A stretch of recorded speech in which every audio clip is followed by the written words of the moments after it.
Hi, I'm Andrew Salabie, and I'm running for president of our very own Local 1573. The president is a top position one can attain in the local's executive. They must be charismatic, communicative, accountable, reliable, and responsible at all times. So many will look up to this individual for guidance and leadership, which is why I didn't take my decision to run for this position lightly. There's a need for change in our local.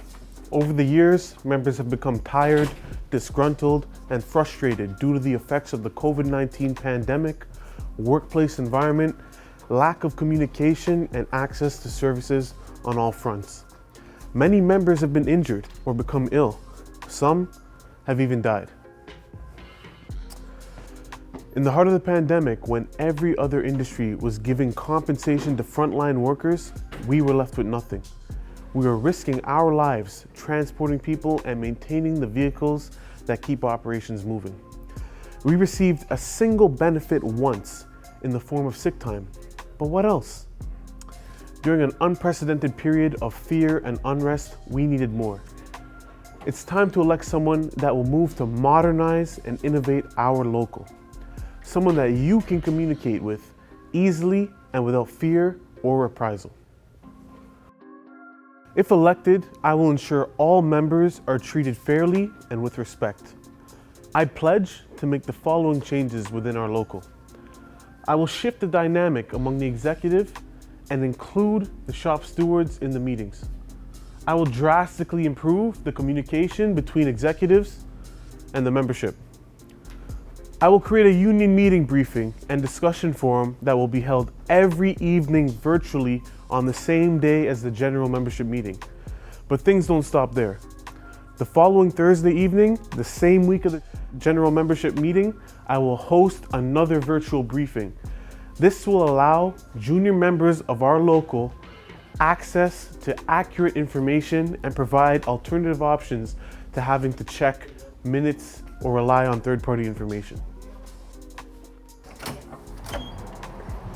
I will work with the financial secretary and organize the union's treasuries into clear funds with purpose, like strike funds, arbitration funds, income funds, and building funds.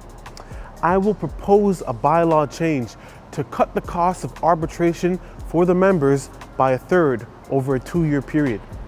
I will ensure established committees are actually active, and I will make diversity and inclusion a top priority for all areas and any extracurricular in the union.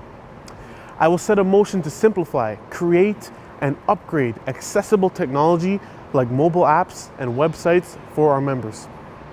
I will look into creating avenues of income for our union outside of membership dues with the intention of lowering union and membership expenses in the long term. I will also offer something no president-elect has ever offered before. For the first 90 days of my presidency, I will not collect an honorarium. Instead, I will donate it to our union scholarship program, social committee, and to cancer research. In addition to this, I will release a daily briefing of day-to-day activities each day, every day for the first 90 days in an effort to remain accountable and transparent to the membership. I'm sure many of you are wondering, is he too young? Well, I can assure you, my wisdom and experience extends far beyond my years. I'm 30 years old and have worked for the City of Brampton for 14 years. By the time I was 22, I established my own car dealership, and by the time I was 27, worked with a team and successfully established a real estate investment company. I've been involved with negotiations directly at the table with the City of Brampton for CUPE 831, where we successfully ratified a contract for temporary and part-time workers.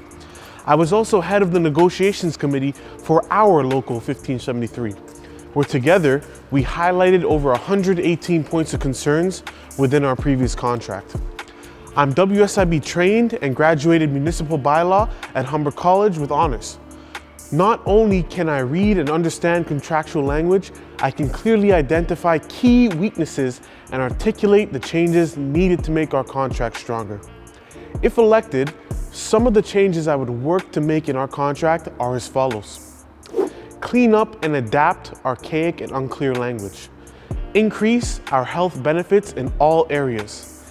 Include specific mental health coverages. Merge all letters of understanding into our contract. Clear language addressing schedules and updated language addressing service delays and 2-hour minimums. Increase prime week allotments and have them grow as our membership grows.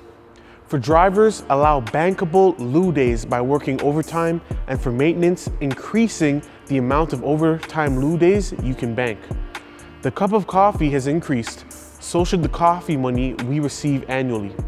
A large principal raise to adapt for inflation, followed by semi-annual raises every 6 months, instead of 1 year to add a compounding effect to our wage. For mechanics, a larger tool allowance and review of language that addresses the contracting out of work, and for drivers, an annual contribution for the cost of work shoes. These are just some of the key elements I hope to negotiate as president of our local. Unfortunately, when I was a member of the negotiations committee, none of our proposed changes were included in the contract. I'm here now asking you to empower me to change that. I'm asking for the honor and opportunity to serve all our members to the fullest of my abilities. Let's stop treating our union like a small family and start treating it like a family-run business. Our union needs good leadership, great communication, full transparency, modernization, strength, and unity. So please, consider this as you cast your vote in the upcoming election. ATU, stronger together.